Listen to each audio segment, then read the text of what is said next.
அல்லாஹு ரப்புல் ஆலமீன் ஒரு சிலரை விசாரிக்கிற முறையை பற்றி ரசூலுல்லாஹி ஸல்லல்லாஹு அலைஹி வஸல்லம் சொன்னார். சுப்ஹானல்லாஹ். இதான் விசாரணையுடைய அகோரம் இப்படித்தான் இருக்கு.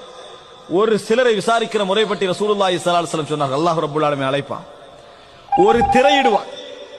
அந்த திரை பல கோடி மக்களை விட்டும் இவரை மறைத்து விடும்.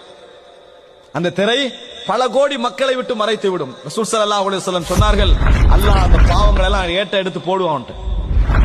ஏட்ட கையில் எடுப்பான். அத்தஅரிஃபு தம்ப கதா, இந்த பாவம் உனக்கு ஞாபகம் இருக்கிறதா என்று கேட்பான் அல்லாஹ். அத்தஅரிஃபு தம்ப கதா, இந்த பாவம் உனக்கு ஞாபகம் இருக்கிறதா? சுப்ஹானல்லாஹ். அன்புள்ள அல்லாஹ்வுடைய விசாரணை நினைச்சு பாருங்க பாவம். அந்த நிமிடத்துல நம்ம தப்புவதற்கு எந்த சந்தர்ப்பம் இல்லைன்னா எப்படி இருக்கும்? அத்தஅரிஃபு தம்ப கதா, அல்லாஹ் கேட்டுக்கொண்ட ரசூல் அங்க சொல்றாங்க, என்ன பதில் சொல்வார் தெரியுமா? ஐ நஅம் ரப்பி, ஐ நஅம் ரப்பி, இறைவா தெரியும், ஏற்றுக்கொள்றேன். ஹத்தா இதா கர்ரரஹு பிதுனூபிஹி, ஒவ்வொரு பாவமா சொல்லி சொல்லி அவனை ஏற்றுக்கொள்ள வைப்பான்ல. ஞாபகம் இருக்கிறதா, ஞாபகம் இருக்கிறதா, ஞாபகம் இருக்கிறதா, ஏற்றுக்கொள்கிறாயா, ஏற்றுக்கொள்கிறாய் என்று சொல்லிட்டே வருவான்.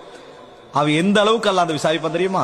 வரஆ ஃபீ நஃப்ஸிஹி அன்னஹு ஹலக், நான் நரகவாதி தான் என்று முடிவெடுத்து, நான் நரகவாதி தான், நான் நரகத்துக்குரியவன் தான் என்கின்ற முடிவுக்கு அவன் என்ன செஞ்சிருவான்? போய் விடுவான். அந்த நேரத்தில் அல்லாஹ் தஆலா சொல்வான், சதர்துஹா அலைக ஃபித் துன்யா, உலகத்திலேயே நான் உனக்கு இந்த பாவங்களை மறைத்தேன், மக்களை விட்டு உன்னை என்ன செஞ்சிட்டேன்? மூடிவிட்டேன். வ அன அக்ஃபிருஹா லக்கல் யௌம், இன்றைய தினமும் நான் என்ன செய்கிறேன்?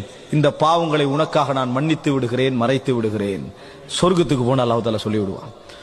இந்த பாவம் இனி உலகத்துல எவருக்கும் தெரிய வராது, உலகத்துல யாருக்கும் போகாது.